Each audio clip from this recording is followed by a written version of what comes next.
Méditons avec le pasteur Ertis. Méditons avec le pasteur Ertis. Nous sommes aujourd'hui, jeudi, le 17 octobre 2019, 1 Samuel 23, 15 à 29. Le lecteur de la Bible nous propose une question principale. Y a-t-il une promesse? Et chaque jour, quel est le verset qui m'intéresse le plus? Nous verrons dans ce passage comment Dieu protège à nouveau David. Nous allons prier. Seigneur, nous te disons merci parce que tu n'es pas le Dieu de demi-victoire. Comme tu nous l'avais promis hier, tu avais dit que tu ne livreras pas David entre les mains de son ennemi Saül. C'est une promesse ferme parce que c'est toi qui l'as faite. Mais nous connaissons les promesses des politiciens qui ne valent pas même un papier hygiénique. Nous sommes dans la joie de t'appartenir. Nous sommes heureux que tu nous protèges. Nous sommes contents que ton plan que tu avais sur ton oint devra nécessairement s'accomplir, quelles que soient les menaces de l'ennemi. C'est ça notre joie. Bénis ce temps au nom de Jésus-Christ. Amen.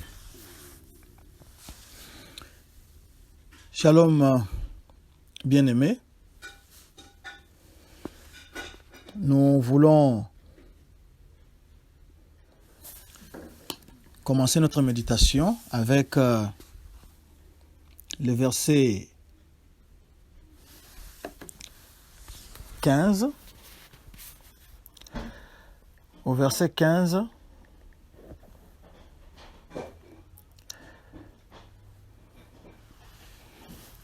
il est dit ceci. David, voyant Saül en marche pour attenter à sa vie, s'éteint au désert de Ziph dans la forêt. C'est la 14e fois que Saül essaye de tuer David. Nous voyons que toutes les tentatives faites par le roi Saül pour attenter à la vie de David étaient vouées à l'échec parce que Dieu avait un plan merveilleux pour son fils David et il tenait à ce que ce plan-là se réalise quelles que soient les circonstances. Et le verset 16 nous apprend que Jonathan, fils de Saül, se leva et alla vers David dans la forêt. Il fortifia sa confiance en Dieu. C'est la dernière rencontre entre David et Jonathan. C'était une rencontre très importante parce que nous savons que c'est quand même dégueulasse, c'est quand même fatigant d'être poursuivi sans raison par l'ennemi. Poursuivi. David était une espèce de... Il était un migrant dans son propre pays, un fugitif, un exilé dans son propre pays. Il devait chaque fois se cacher, et ça tape sur les nerfs.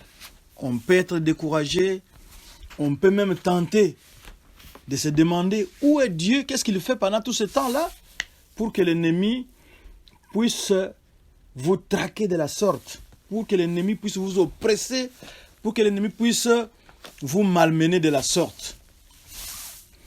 Alors, la visite de son ami, je pourrais même ajouter son ami et frère Jonathan, était quelque chose de très important et c'était la bienvenue.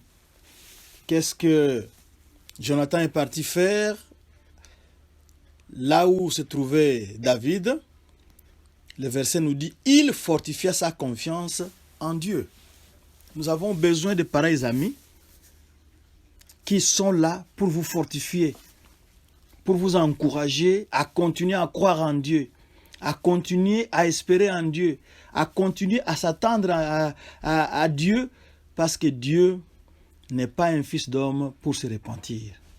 Dieu est fidèle, ce qu'il a dit, même si ça traîne, cela va s'accomplir nécessairement. On pourrait être tenté de se décourager parce que l'ennemi est toujours à vos trousses. Vous n'avez aucun instant de répit parce que l'ennemi est toujours là en train de vous chercher, de vous cerner, de chercher à vous abattre, de chercher à faire disparaître votre nom. Mais nous avons tous besoin de gens comme Jonathan qui viennent à propos, qui apportent une parole du Seigneur pour vous fortifier, pour vous redonner espoir, pour vous redonner courage, pour continuer à croire dans le Seigneur. C'est très important. Et si nous continuons au verset 17, le verset 17 nous dit ceci, et lui dit, ne crains rien car la main de Saül mon père ne t'atteindra pas. Alléluia, tu régneras sur Israël et moi je serai au second rang près de toi. Saül mon père le sait bien aussi. Nous avons une promesse ferme ici. Ne crains rien car la main de Saül mon père ne t'atteindra pas. Alléluia. Toi qui passes par la vallée de la Baca, toi qui passes par certaines difficultés qui vous semblent impossibles en ce moment, vous ne serez pas abattus parce que la main de l'ennemi ne vous atteindra pas. Il peut vous oppresser, mais sa main ne vous atteindra pas, telle que la main de Saül ne pouvait pas atteindre David, parce que David était très bien protégé, par Dieu. C'est comme ça que la main de l'ennemi ne pouvait pas l'atteindre. La main de l'ennemi ne pouvait pas l'atteindre. Jonathan a pris un risque très important parce qu'il a désobéi à son père, mais il a suivi la conviction de son cœur en allant démontrer son amour à son ami pendant que David en avait besoin, pendant que son ami David avait besoin d'être encouragé, et il lui a dit de continuer à être obéissant à Dieu, de marcher avec le Seigneur et de ne pas se décourager. Et il lui a montré de l'amour, parce que la Bible nous demande de nous réjouir dans l'amour, se réjouit dans la vérité. D'après 1 Corinthiens 13, 6, Jonathan était très heureux et il avait la faculté d'être très heureux dans le Seigneur, dans le plan du Seigneur. Il connaissait que même si naturellement c'était lui Jonathan qui devait remplacer son père Saül, mais puisque Dieu en a décidé autrement, puisque Dieu a choisi quelqu'un d'autre, Jonathan s'incline à la décision de Dieu et il a encouragé son ami devant les grandes responsabilités que Dieu lui destinait à prendre. Et Jonathan lui assurait qu'il sera toujours là à ses côtés. C'est une manière de montrer comment Jonathan a mis son amour en action Et Jonathan était heureux d'apprendre que son ami est béni, son ami pourra hériter le trône de Dieu, et le trône d'Israël. C'est comme ça qu'il a encouragé à rester fidèle à l'appel qu'il avait reçu de Dieu.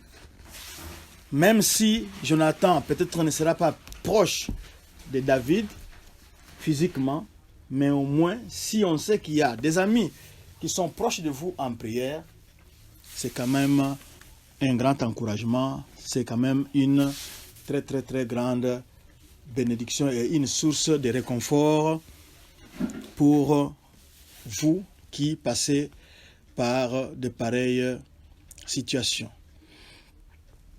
Au verset 19, le verset 19 nous apprend quelque chose sur les habitants des Ziph. Les Ziphiens montèrent auprès de Saül à Gubéa et dirent: David n'est-il pas caché parmi nous dans des lieux forts, etc. Ces habitants ici, comme les habitants de Keïla, comme nous avions vu hier, les habitants ici sont allés devant le roi Saül pour lui dire que David se cache au milieu de notre territoire. Pourquoi l'ont-ils fait? Parce qu'ils se souviennent que Saül avait massacré les prêtres à Nob. C'est comme ça que quand hier David avait demandé à Dieu si les habitants de Keïla pourraient les livrer à Saül, Dieu avait répondu par l'affirmative. C'est pour dire qu'ils avaient en tête les représailles de Nob sur les prêtres. Alors ils ont craint que Saül, avec ses hommes armés, puisse massacrer la ville juste pour pouvoir mettre la main sur David. Alors pour éviter cela, ils ont pris les devants, ils sont allés voir les rois pour lui signaler la présence de David dans les parages. Le verset 21 nous parle d'une bénédiction de Saül. Saül dit: que l'Éternel vous bénisse de ce que vous avez pitié de moi.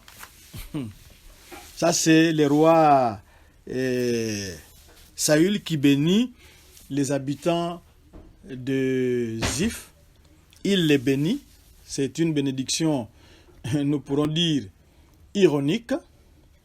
Une bonne bénédiction ironique parce que ils savaient que ils étaient en train, les habitants de Ziph étaient en train de trahir celui que Dieu avait choisi. Mais rappelons ou bien signalons en passant au verset 18, le verset 18 nous dit ceci: ils firent tous deux alliances devant l'Éternel. Et David resta dans la forêt et Jonathan s'en alla chez lui. Ça, c'est la troisième alliance entre David et Jonathan. Ils ont encore refait l'alliance. Notre alliance avec Dieu a besoin d'être renouvelée de temps à autre pour que nous puissions bien marcher avec Dieu. Nous voyons ici les deux amis qui étaient déjà amis, mais à chaque occasion que Dieu leur donne, ils refont alliance pour consolider les liens qui existaient entre eux. Le verset 26 nous dit ceci: Saül marchait d'un côté de la montagne et David avec ses gens de l'autre côté de la montagne. David fuyait précipitamment pour échapper à Saül, mais déjà Saül et ses gens entouraient David et les siens pour s'emparer d'eux. Ici, nous nous souvenons de l'histoire où David avait refusé de tuer Saül. C'était dans ces circonstances exactement. Pourquoi? Parce que David savait que Saül était loin de Dieu. Saül était choisi par Dieu. Et si Dieu n'a pas demandé à David de tuer Saül, David ne pouvait pas le faire. David avait confiance que si Dieu voulait retirer le trône à Saül, il le ferait par une autre voie. Et ce n'est pas à lui, David, qui sera roi, mais qui devait prendre les choses en main et tuer Saül pour l'écarter du trône, pour dire que non, ce trône-là m'appartient. Toi, Saül, j'ai le droit de te tuer parce que Dieu m'a dit, Dieu m'a fait les promesses. Non, celui qui a fait les promesses, il est capable. Il est capable de se débrouiller. Notre Dieu est assez grand pour se débrouiller seul. Il n'a pas besoin que toi tu interviennes, que toi tu l'aides. Attends-toi seulement à lui. Lui, il sait ce qu'il est en train de faire. Il sait comment il est en train de conduire l'opération. Attends seulement les résultats. Ça semble difficile, mais il faut simplement attendre. C'est pour cela que David n'avait pas voulu porter la main sur le roi Saül quand l'occasion s'était présentée. Et la situation de David était très délicate, très désespérée même. Mais Dieu est au contrôle. Je voudrais dire à quelqu'un en ce moment que Dieu est au contrôle. Dieu n'a pas oublié, c'est lui qui tire les ficelles dans l'ombre. Nous le voyons ici au verset 27. Lorsqu'un messager vint dire à Saül, hâte-toi de venir, car les Philistins ont fait invasion dans le pays. Ça, c'est la main de Dieu. Il arrive à temps, il n'arrive pas en retard. Les taux, les pièges sur David étaient en train de se refermer, mais Dieu vient à temps pour distraire Saül. Dieu vient à temps pour retirer Saül, pour desserrer les taux. Et Saül était obligé d'abandonner les poursuites pour aller s'occuper de la sécurité de son territoire, car l'ennemi, les Philistins, l'avait envahi, ce qui donnera un peu de répit à David d'aller à En-Gedi. En-Gedi, là, c'était un endroit où il y avait des ruisseaux, où il y avait des sources d'eau, un endroit reposant pour que David puisse aller s'y cacher, s'y reposer. Voilà comment est notre Dieu. Nous terminons par là. Seigneur, nous bénissons simplement ton nom, car tu es au contrôle, comme on dit. C'est toi qui contrôles la situation de ma vie, c'est toi qui contrôles la situation de la vie de mon frère et de ma sœur. Nous te faisons simplement confiance et nous avons besoin d'amis comme Jonathan. Bien sûr, tu nous as donné le meilleur ami qui puisse exister, c'est ton Fils Jésus-Christ. Que son nom soit béni à jamais. Seigneur, merci. Tu es incomparable, tu es merveilleux, tu es bon pour nous et nous bénissons ton nom à jamais. Le verset de la semaine d'après, les lecteurs de la Bible, c'est Amos 4, 12. Prépare-toi à la rencontre de ton Dieu, ô Israël. Et nous pouvons même ajouter quelque chose sur la lecture d'aujourd'hui. Nous prenons une partie du verset 17 de 1 Samuel 23. Ne crains rien, car la main de Saül, mon père, ne t'atteindra pas. Tu régneras sur Israël, et moi, je serai au second rang, près de toi. Saül, mon père, le sait bien aussi. Notre adresse, www.eglisedoxadeo.com. Si vous voulez retrouver cette méditation, cliquez dans les sermons, ensuite dans le blog. Que Dieu vous bénisse.